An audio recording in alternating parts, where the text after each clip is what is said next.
Yo, welcome to episode 10 of the Larry Ohh Show. Co-host, it's John Phelps. And I'm Larry Ohh. We talk about everything FL Studio and music production related. We have a very special guest today, but before we get into that, we have the FL Studio giveaway every single week in the comments on YouTube. When you hear the keyword somewhere in this podcast, drop it into the comments below and you're entered to win a copy of FL Studio Producer Edition. Shout out to Image Line for doing that. Yeah. Awesome. Episode 10. Wherever you listening from, wherever you watching from, run to the YouTube channel now. Yep. Drop it in the comments when you hear it. Yep. And you're entered instantly. With that being said, we have, like I said, we have a very special guest. You may have seen some of his content going super viral on YouTube, TikTok, Instagram. His name is Tumfy. Yo, thank you so much for joining us. How's it going? Yeah. Thanks for having me, guys. I appreciate it. Of course. I pronounced it right? It is Tumfy because I haven't heard anybody say it. I've been seeing it all over the place. Mm-hmm. It's Tumfy, like comfy. Yeah. Comfy. Awesome. It was an old Xbox thing.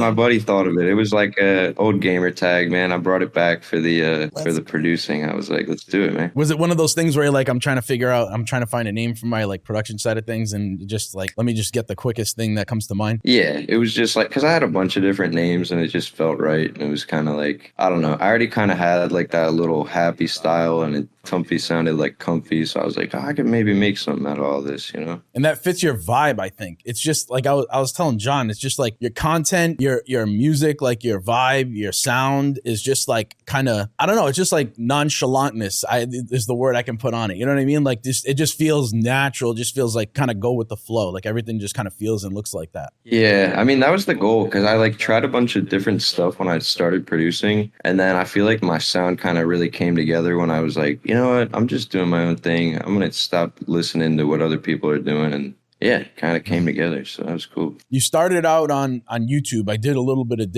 extra digging. So I saw that you did like, the type beat thing. I mean, you're still kind of doing the type beat thing here and there, right? Yeah. I'm trying to get back into it right now, but it's not like a huge priority. But that's how you started out on YouTube. Because I saw like a couple years back, like, some type beat stuff. Which is really interesting. So I was doing like I wasn't doing it right, but it was like I'm gonna start somewhere. I knew everyone was doing the type beat channels, and so I was doing like a bunch of different artists on there, like which I guess is not really the way you want to do it. Like I was doing Pierre Bourne type beats, then I was doing like a Drake type beat the next week, and it's like I don't know. I guess you're supposed to really keep it like niche down, and I don't know. So then I got in the rabbit hole of the type beat thing, and which kind of led me to start doing content because it just felt more genuine to me. So what really drew me, and what I think is what's drawn a lot of people to your page, is not only like the vibe and the eye catchiness of your content, is the sound, and it's so, to me, it sounds so original. I really haven't heard anything else like it. And the only way I can describe it for anybody that hasn't really heard it is almost like video game-ish sounds mixed with like a trap sound and trap hip-hop rap sound. Like the way you create your melodies,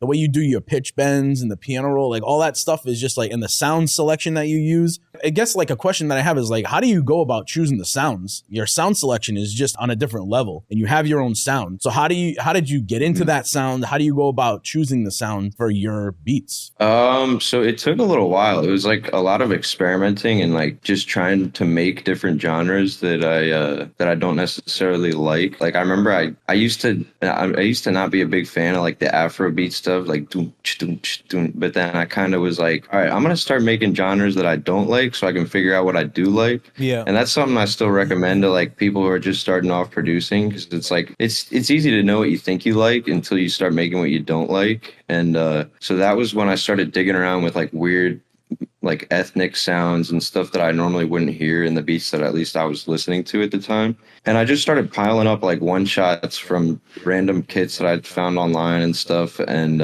eventually I realized I was like, all right, I like the brass. Like I like these pizzicato strings. I like these weird synths, like they kind of sound like a cat screaming or something. Like just trying to find the most like weird sounds that you wouldn't really combine. And I don't know. I guess I just made a bunch of beats and it kind of like, I kind of figured out, okay, these go well together, these don't. And, but yeah, a lot of digging. Cause I when I started off making beats, like I was just picking whatever sound. Cause I always had a decent idea of like, all right, I hear this melody in my head. Let me lay this down. I wasn't too picky about sound selection. Like I would just go in for the stock plugins and just the first sound that I found, I was like, I was focused more on the melody side of things. And then so I think when things fell into place was when I realized like, okay, maybe sound selection is a little more important than I thought. Because you always hear that, but it's like it is yeah, it's one of the hardest cool, things yeah. that I like. People ask, is it my mixing? Is it, what is it about my beats that just don't feel like fully polish it? And I my answer a lot of time is sound selection. And then, but then how do you teach sound selection? That's probably like, I can teach FL Studio all day and night. I can teach you all these like different techniques. I can teach anybody pretty much anything about the technical aspects of FL Studio. But when it comes to something like sound selection, it's this like almost like invisible thing that you can't really teach. You can, and it's hard to even explain to somebody. It's just like the only thing I can come up with is like listen to music and try different things. Listen to music and be patient with it. Like just develop the texture and stuff. Like one thing about your stuff, Tumfy, is like I sense a lot of texture right away when I heard it. And so I was kind of curious, what were some of the producers and maybe specific beats that you heard when you were starting out that made you want to even start out? You know what I mean? Yeah. So I remember I was sitting one day, I was just scrolling through YouTube eating breakfast, and I'd seen Nick Mira. Shout out Nick Mira, man. Everyone knows him. But it was like Nick Mira makes 10, and I'd heard of him because like I was like listening to a bunch of music back then, so I'd seen like prod Nick Mira on a lot of the songs I was listening to or whatever. But so I saw a video, it was like Nick Mira makes 10 beats in 10 minutes. I was like, okay, let me watch this. And I was watching how fast he was clicking stuff in. And I didn't really even know much about FL Studio at the time, but I was like, if he can make 10 beats in 10 minutes, I can make one in 10 minutes or like one in 20 minutes. Yeah. And so yeah, he's a big inspiration, or at least he's probably the guy that was like, all right, I'm gonna get on my computer and actually do this, because I'd heard a lot of beats that were like, oh, making beats might be cool, or like maybe I dabbled in with it when I was younger, but so him and like a lot of the internet money guys who are just kind of like making a weird sound outside of like regular trap stuff. And now that you say that, like I see the inspiration like, there. Like when I watch your content, it makes me feel the same way as when I was watching their content a lot of times too. Is like when I watch your content, we were talking about this I think last week or the week before. When I watch your content, I get inspired. It makes me want to make a beat. Like right then and there. And I think that's the same for a lot of producers that watch your content. Like I just feel like extra motivated because you just make it look like so seamless and so easy. And what you're creating is just so dope. And it has like such a specific sound to it. And it just looks like so much fun. And it's satisfying to watch that it just instantly makes me want to just like cook up. And I feel like the same way that I used to watch like a lot of internet money content, I felt the same way. Nick Mira's content still to this day. When I watch it, I don't know if I can get through like, it's like kind of a good thing and a bad thing for the creator. Cause like, I feel like when I watch that kind of content, I don't watch maybe like more than a few minutes and then I'm like instantly like I just want to like start creating and I stop watching the content because I'm like, yo, I just want to like I need to cook up right now. I'm so inspired by this. Yeah. How do you get inspired to like show up that, and go to the studio every day? What are the kind of things that you tap into? I really just I don't know, man. Like I haven't been listening to a lot of music lately. Like I've just been listening to beats and like instrumental stuff, and I just wake up excited to make music. Really, man. Like I'm just grateful that I can. I was sitting in my bed yesterday, and I almost like I woke up and I was like, oh, I hear something in my head. And like normally I'll wake up, eat breakfast and all that, and I was like, I almost jumped. I didn't do it, but I was breakfast guy. Yeah, I like breakfast. Like a couple eggs, some toast. This is the second time you brought up breakfast. I'm like, he be cooking for real too. I need some breakfast, so I don't jump right on the computer, but I'm eager to just get to it, man. I just like to create, so that's always, it's like, I guess it's just in me, really. I don't know. What's your go-to breakfast? Quick detour here. I usually like a couple eggs, then I'll pour some egg whites in there as well. And because I eat eggs every day, and I heard like you don't want to eat too many of the yolks, so I'm like, all right, I'll just put some egg whites in, and then some toast. I just started eating avocado, and that's low key fire, Pat. A secret, man. I was missing out. Yeah, no, you just got on the avocados, brother. Yeah, I can't do avocados. Oh, avocado on everything, bro. Can't do it. I don't know what it is. No, if you asked me like a year ago, I would have been like, "This is disgusting." But like, I don't know. And maybe I'll be like that in a week, man. It's always changing. But you do like sausage at all? Sausage is good. Yeah. I'm more of a bacon guy. I'll get like a bacon, egg, and cheese. Like I'm from near Philly, so that's a big thing. Bacon, egg, and cheese over there. Yeah, we rep that out here too, hard. For real. Yep. There's a lot of spots over here. Yeah. Bacon, egg, and cheese is good anywhere. Really. We to go back a little bit on the sound selection stuff and get off the sausage. Sausage selection. Yeah. What's your sausage selection like? Yo, go in. But to the sound selection, and you mentioned it briefly. Do you find yourself using a lot of one shots, or do you find yourself using more VSTs, or is it like a 50-50 combination thing? Is it a vibe thing? Like, what do you find yourself going to more often? It's a lot of one shots, and I started off using one shots because I was like, I don't want to get VSTs, like, and I think I always liked one shots because they're just kind of dry sounding, and I can add like my own reverb and delay and stuff. Whereas like a VST, I'd be digging in there and I'd be like, oh, I like this sound, but it's like flooded with reverb, and it's like taking up all the space in the mix. So I was like, when I discovered one shots, I was like, oh my gosh, I can get the 808 and everything to hit so hard when these sounds are just, it's easy to just tuck them in there and like kind of. I can definitely tell.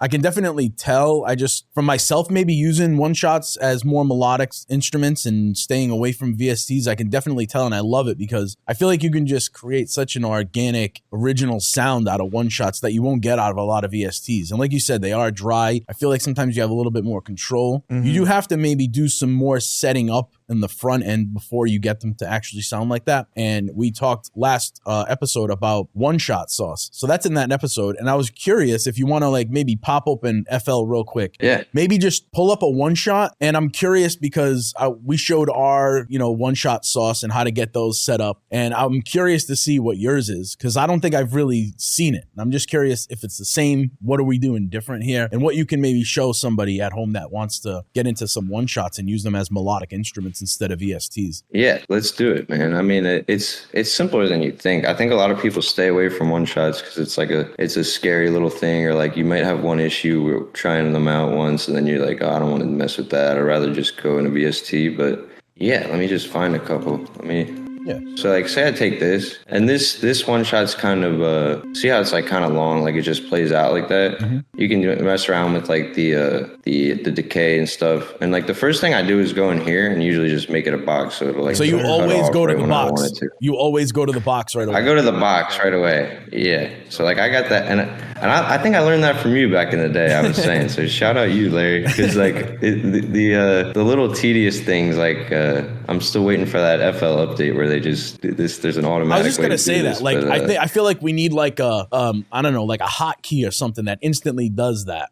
Everybody calls it the box. Yeah. I just saw a meme that went Yeah, the viral little recently too, and it's just like this is ingrained in my brain, and it was like the normal volume envelope versus the box, and it just like it's been going viral recently. So yeah, I mean, shout out. No, yeah, if this isn't in your muscle memory, yeah, you got to put your reps in on the box, man. That's like we're speeding through that thing, but yeah. So like, you can mess around with that. You can mess around with the attack too. You can kind of do that like manually in here with the in and out knobs, and it depends like how long the original one shot is in the whatever you call this, the browser. But you can mess around with the attack in here. Like I said, normally I just keep it a box, and if anything, I'll mess around with the release. But like I kind of like having the control over where the note ends. Like, so if I make like a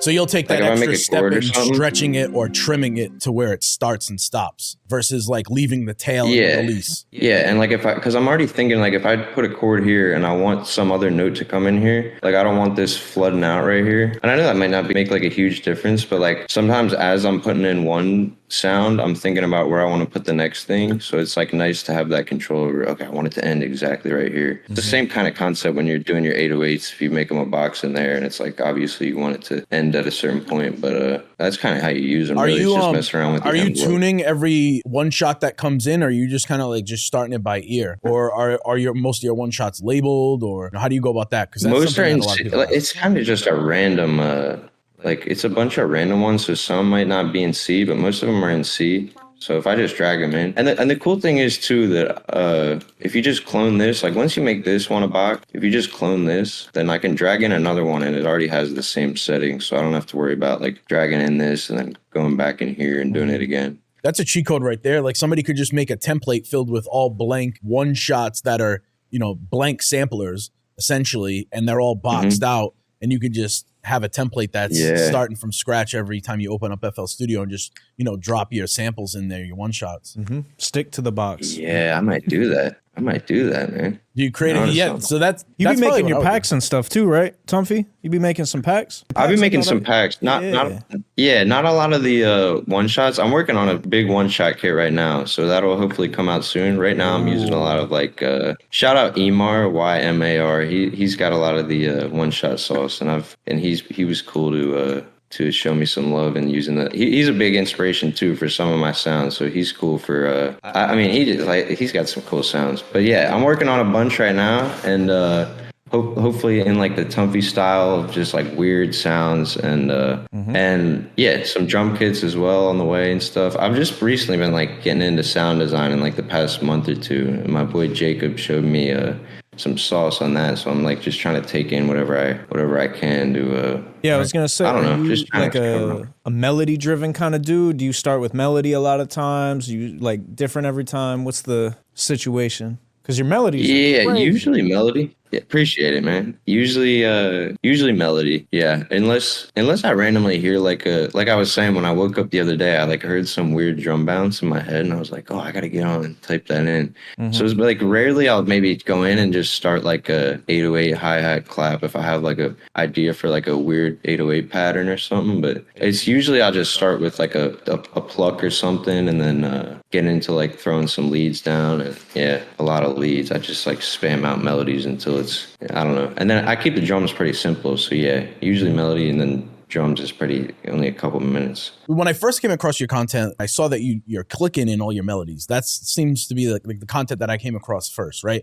And then I'm like, oh, like he's strictly in the piano roll. But then I watched some other videos. Like I saw the cook up in McDonald's video on YouTube. That video is crazy, by the way. Thank you. And I saw that you're playing a lot of stuff out, and two hands, like you're playing chords, leads, like everything, and like keys, bro. What percentage of your beats are made like with you playing things out versus you making an entire beat inside of the piano roll, just clicking things out? I'd say like 80% are just clicking stuff in. And then, I don't know. It's like, I'll use my left hand a little bit because I got my little MIDI keyboard sitting over here. So maybe if I hear something, I'll like, I don't know, but it's mostly clicking stuff in. But I do got to mess around with the keys more. I appreciate you noticing that, because I feel like it's good to be able to just play. It's a lot faster. But yeah, even if I like to tell people, even if it's not like 100% solid, don't you feel like an idea might flow slightly differently if you just played it out, even if you played it like kind of sloppily, and maybe you're just going to end up clicking it in anyways, but you played out the idea and then you end up clicking in the idea or recording it and fixing it. Do you feel like the ideas flow a little bit differently when you play them out versus clicking them in? Yeah, like usually if I'm playing something in, I'm focused on making something like more human fit. Like a lot of the beats I make are kind of like video gamey and like super quantized, however you say it. So yeah, no, like I like leaving the humanization of like just playing in random stuff, and it's like I think a lot of people are quick to hit the whatever command Q and move on to the next thing, but I don't know. I guess it's cool to sometimes leave those imperfections. Yeah, you get the feel right. You get the feel right when you got the keys right there. You know what I'm saying? Like I've gotten kind of out of the habit of quantizing everything and just like using the keys and just letting it rock out, like letting the feel go. I'll sometimes just work with audio. Like I'll just record right into Edison and mark it and drop it into the drum loop or whatever I got going on to just keep it as is. Because sometimes you quantize it and it just loses all the feel, or like when you pencil in everything, it's like one velocity is another thing. Whereas if you hit it with the MIDI, it'll be different. However you're hitting it with your pinky versus your index finger is going to be a difference. It gives it that feel. Yeah.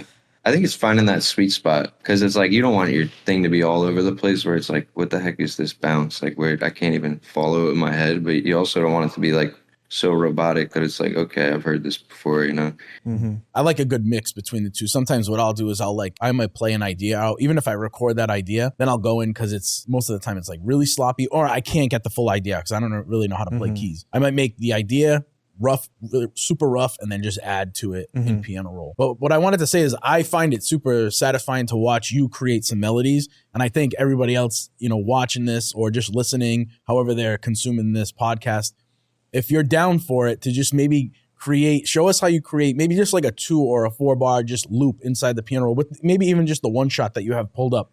I think that would be super interesting just to watch that workflow, because I think just watching what you do is just so fire, and the way you create melodies in the piano roll, I think everybody would get a lot out of that. Yeah, I appreciate it. Let's do it, man. Let me pull this up real quick. All right, let me get this one shot here. All right, so a lot of people know I rock with C major, so I guess we'll do that, which is just all the white keys. I think that's why I started using it, but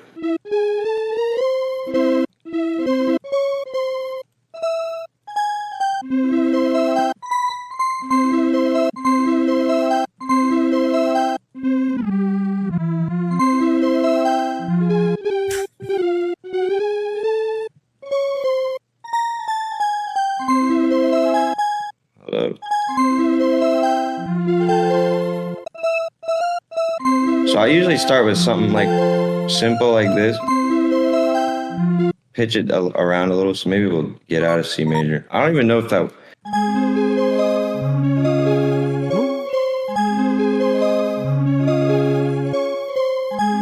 And so like, then I'll just go in and start throwing down leads like right away as I hear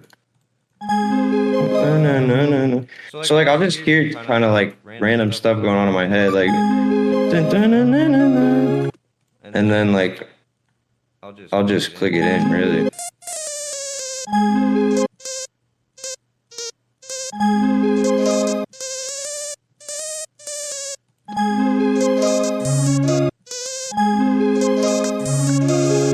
This man is a genius. I'm saying, like, the texture on these sounds because of the one shots is just so different. Yeah, I like digging around for one shots. Like, it's a lot, and a lot of these sounds like have some like weird imperfections on them and stuff. So I think it's a matter of just like finding a sound that sounds cool to you. It's mixing like sounds that you normally wouldn't think to mix together, I think is.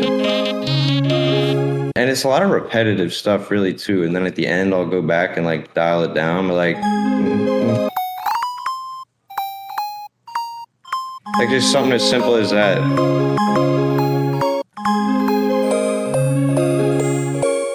And then maybe I'll add like a little variation, like.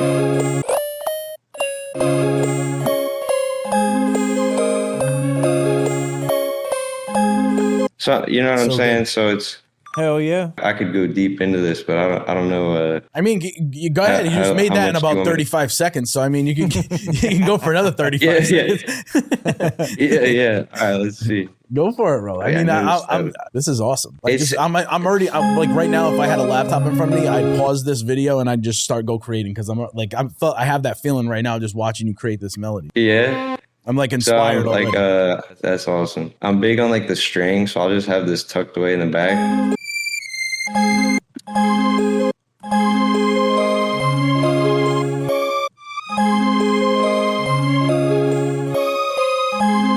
What was that shortcut for the people watching and listening? There was a shortcut that you just did. This one, because the notes were short there, and then you instantly extended them to fill all the space. Command L. Command L. It's legato. Yeah. Legato. Command. Yeah. So if it's looking like that, Command A to select everything, and then Command L. Mm-hmm. Awesome. That's key. Yeah. And then so brass is a big thing. Let me find like a. You're big on brass, and I am too. I'm a sucker for brass and horns. I love it. I like the orchestral and like it's like make it like a little symphony going on. You know what I mean? Just some.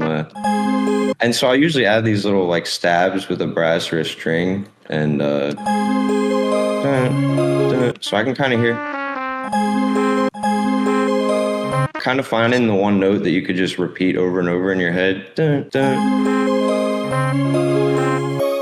And then I'll just layer that with like I think it's like a fourth or a fifth in music theory.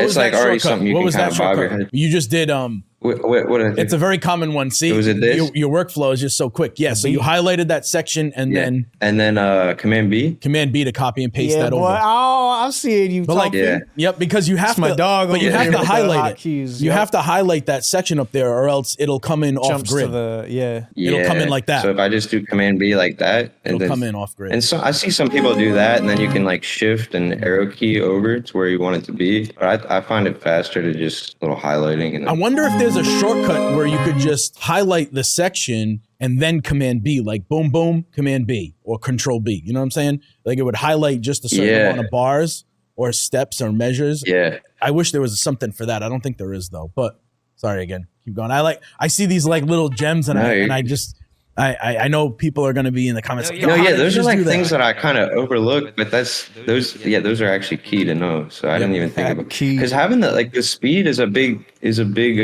thing for me. It's not like a lot of the time I'll take like an hour or two on my beats, but like these kind of beats, I just kind of like speed through them because I kind of figured out that like the faster I go, it's like just like after making like 20 beats, like I'll look back at them and I'm like, okay, this one I spent an hour, that I spent 10 minutes. They don't sound too different, so I'm just gonna try to speed through them. And like I was saying earlier about like Nick Mira and some of those internet money guys like Rio Leva, and watching them cook up fast, I was like, oh my gosh, like I want to do that. Like I was like, I don't even care if I make like a trash beat. If I can just cook up fast, and like, I don't know. It was just something drew me in about that. So now that's key, I think, because the brain moves so fast. Your idea is like once you get into the groove of things and like you have that production mindset, your brain is moving at such a fast pace. You get these little ideas, and if you can't get them from your brain to the DAW as fast as humanly possible, then that thought is kind of just out the window. Like just as fast as they come in, those ideas can go out. So I think it's super essential. That's why I keep stopping you on these commands, on these key commands and shortcuts, because people like cooking up melodies or just mixing, mastering, and FL in any DAW, like they're essential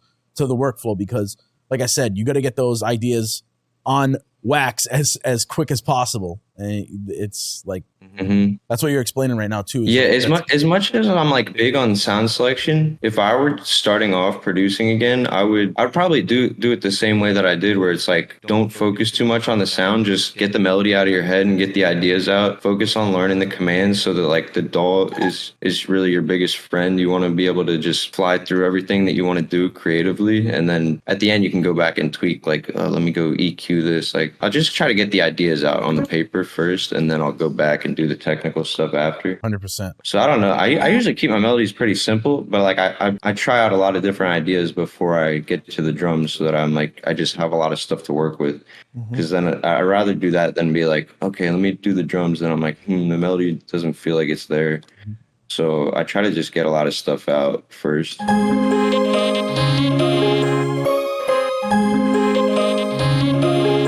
And maybe I'll pitch it around a little bit. Like if you just highlight all these things, go to transpose, and like maybe I'll go down 2. That's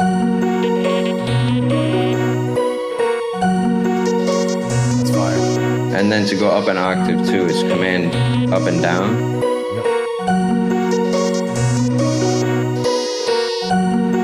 And then like I usually just get right into some drums. Like I'll take the bass line. As I've put in the first melody, I'm kind of thinking about like the progression that I want the 808 to follow. And I'm also trying to be aware of like where these notes are, because you don't want your 808 to hit it like super low down at like G sharp or A. So I usually try to keep it like maybe A sharp lowest. Yeah, then I'll just copy and paste these over to the spins. Shout out the spins, man. Yes. Everyone likes spins is a recurring topic on this podcast. Yeah, it's gotta be. Yeah, I mean, it's just 808 that just cuts through every mix. It's a fixture. That's what I'm saying. It's like, so then I'll just do like a simple pattern maybe.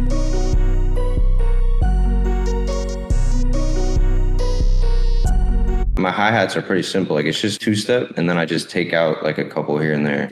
So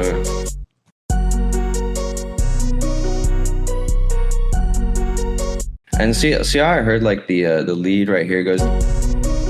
Like I knew this note dragged out in this lead, so I purposely I'm making the 808 a box real quick, but I purposely took this note out right here, this hi-hat, just so it gives a little bounce right when that lead hits that final note.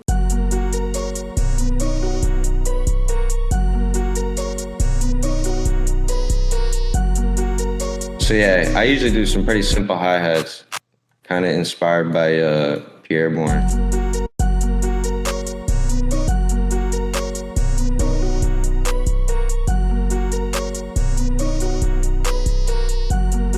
Maybe an open hat on every beat, and then that's kind of a wrap, really. And then from there, it's just formatting it.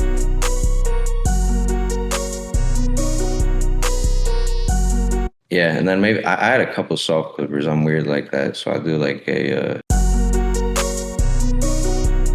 And I usually mix on the speakers, so forgive me if the mix is trash, but I usually do it on. No, I mean, it sounds good. Look at EQ1. Parametric 1, brother. EQ1 getting pulled up. That's my guy. EQ1, man. That's my guy right here. Because he's going off of the field. EQ1, and I think I might have heard y'all talking about this, but like I used to dig in and like I'd be EQing, like doing all this crazy stuff, and like right as I see a frequency that's popping out, I'd be like, oh, let me get rid of that. But then when I started using this, I feel like my mix got a little better because I was like, bro. I mean, you can only use your ears, so. Bro, you got to try the Frank Pohl blind EQ. That's probably might have what you heard on the show is Frank Pohl. Like he creates the patcher presets, and he created. It's called a blind EQ for that reason, because we had a long conversation about how visuals hurt me. You know, visuals and EQs, like they hurt me in my mixes, to be honest. So I'm making it a point to like use EQs like the EQ1 or blind EQ to just not see anything and just go off strictly like what it sounds like. And I noticed that on that EQ's on the master, just to give people like a little bit of insight what you did you just boost the lows and the highs just slightly to make it brighter and a little bit more bassy? Yeah, exactly. Just the lows, mids, and highs usually. Or I guess you could kind of just duck all the ones in between too, like and give the same kind of effect. Yeah. And then sometimes I'll play around like if there's additive and subtractive EQ. Very good shit, Tumfy. Hell yeah. That's what I'm talking about, bro. He said you could achieve a similar, if not same effect by scooping these. I'm like, bro, yes, man. There we go. Additive and subtractive. No, mixing's always been a pain for me though. I don't know. I'm not the best at it. You but holding like, it down? If I can find little tweaks like that, then I'm like, bro, all right, let me. We talked about it before. It's almost like like less is more with mixing, and it's like the sound selection. You've got it down to such a science, and it's just in your workflow, and you have your sound. What I thought about while I was watching you, and I didn't want to stop you again while you were creating the melody, but like what you were doing, and what a lot of people may not even realize is you're finding and you're picking sounds that you will not even really have to throw into the mixer to affect yet, because they automatically go and blend and do not clash with the melody that you already have or the chord progression that you already have, because you're selecting samples and sounds, or you're pitching them up and down in different frequencies to the point where they don't clash. And you might not even be doing it without even realizing it now, but that's what you're doing. And a lot of people might not realize that either. Yeah, no, that's the real sauce. I meant to mention that earlier, because like I was saying, when I used to just use a bunch of stock sounds, or like, because you can make any sounds blend together if you do a bunch of EQing, but I feel like if you find the sounds where you don't really need to do any of that, and it's kind of just leveling the sound, it just makes the workflow a lot smoother. Yeah, 100%, because you're not messing around. You're not stopping that creation process to go into the technical process and get it to sound right. I mean, there's a time and a place for that, and I enjoy doing that because there's a lot of fun in that kind of creation process, right? But when you want to just get the ideas out as fast as possible, sound selection is key. That's one thing we can teach about sound selection, is finding sounds that fit in certain frequencies, even if you just break it down into 3 at first, right? Think of 3 melodies. You want a low, mid, and a high melody, right? Yep. Then you want a low mid type of sound, you want a mid sound, and you want a high kind of lead sound. And if you have to bump something up into a higher octave to achieve that higher sound, like I think you did too with that lead one shot that you threw in there. Yeah, see how it was a little bit tucked in, so it was like a little bit clashing with some of the other stuff. So I was like, I don't want it to kind of bring it out in the mix. So just having it hitting more of those higher frequencies is kind of what does that, I think. So I just want to hop in right now and mention the keyword for today's FL Studio giveaway is melody. Just comment the word melody on YouTube and you will be entered to win a copy of FL Studio Producer Edition. Yeah, I don't know if you did it, but I noticed what you do a lot because you move so quickly. You do a lot of slides and glides with your melodies to create that like pitch bend and that almost like that aspect of like a guitarist if they were like kind of to slide up the fretboard. I guess give a little bit of insight to that. I think it's a really useful tool to make it sound more humanistic. Yeah, I think so too. That's another big reason I didn't even mention, but I use like using one shots, you're able to do that the slide thing. So like if I take I use this, I'm gonna use this for an example because I don't know if I use the slide in here, but so say I take this.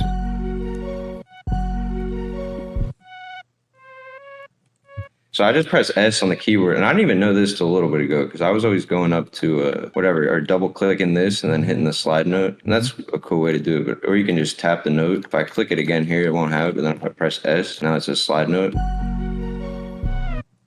Oh, okay. But you have to have type to keyboard off, right?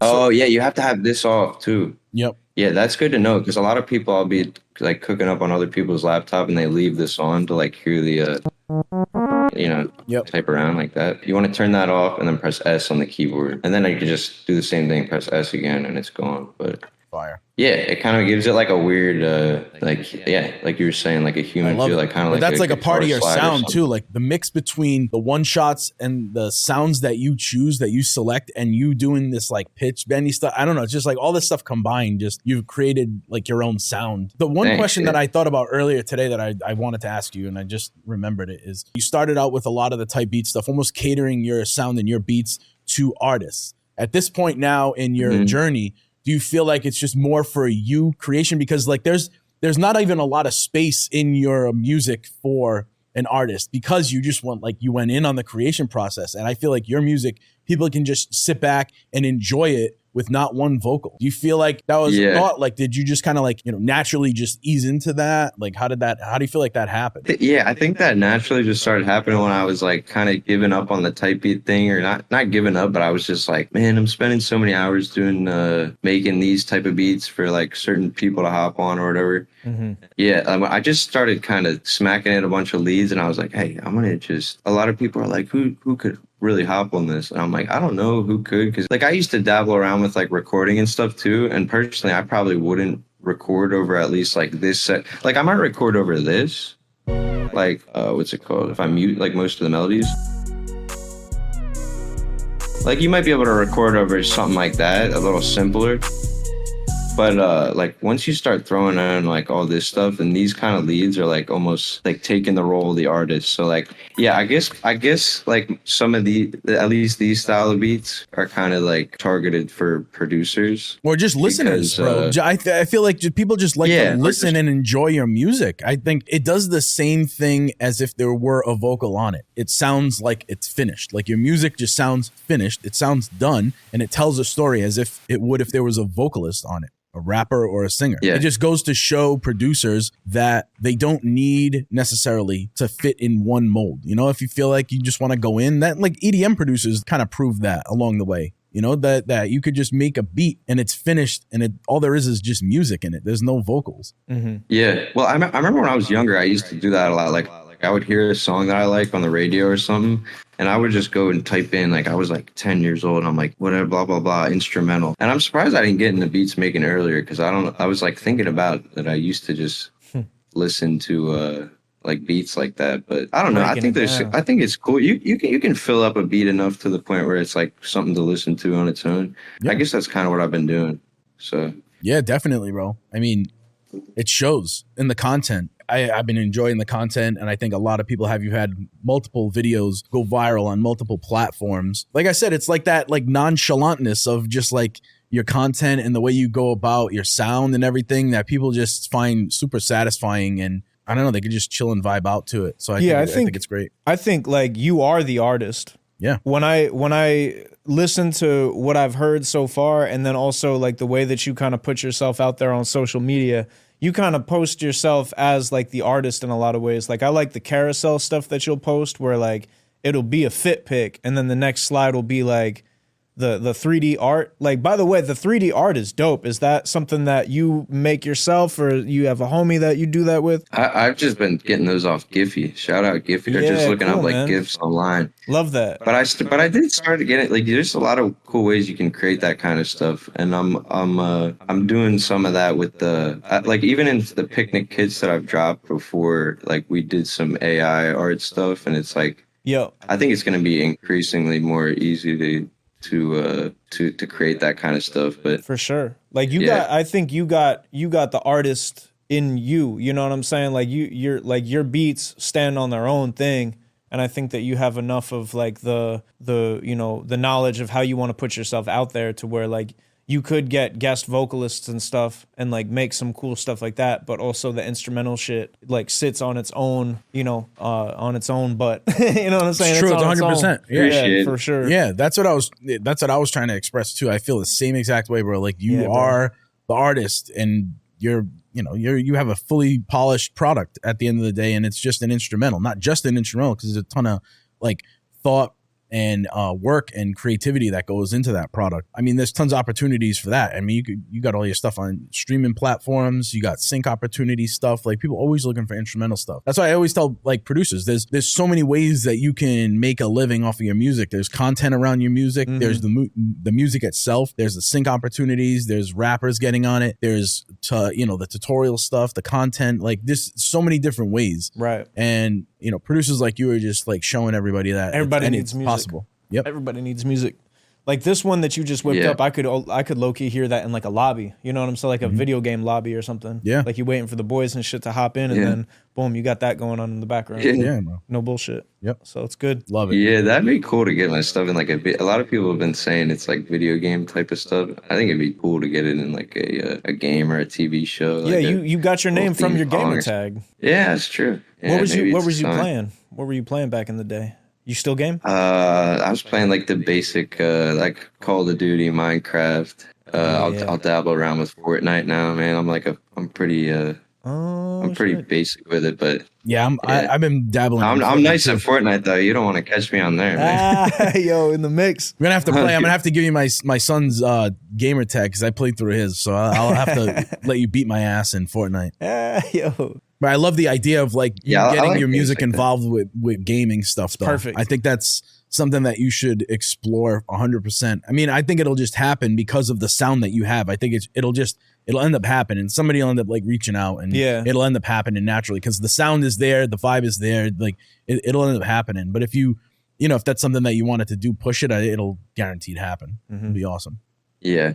I do make a lot of different style beats that I don't showcase as much because I guess built the brand around these happier type of beats. But I don't know. I'm kind of trying to figure out where I want to go with everything. But I think it's cool to search different little areas with where you want to go before you just jump right into one thing. I think we could just talk for days on this, but I think, we could wrap it up here. Tell everybody where they can find you and your content. I'm Prod Tumfy on Instagram, PROD Tumfy, TUMFY. Tumfy, if you just search up Tumfy on like YouTube, I'm doing content over there. I got the Type Beat channel going on there too. So really just YouTube, Instagram, TikTok is Tumfy. I'm hoping to start dropping stuff like you guys were talking about, like instrumental stuff on maybe Spotify, SoundCloud, Apple Music, all that soon. So yeah, Tumfy on all platforms, man. Go check me out if you haven't. Awesome. Let's go. Yep. So again, thank you so much for joining us on this. Thank you. Being helpful with the community and showing them some of your melody sauce. A lot of people don't want to share that kind of stuff. And I mean, you're just an open book when it comes to it. So again, thank you. I know the community is going to thank you when this drops. That being said, make sure you like, comment, subscribe, and share this with a friend if you get me.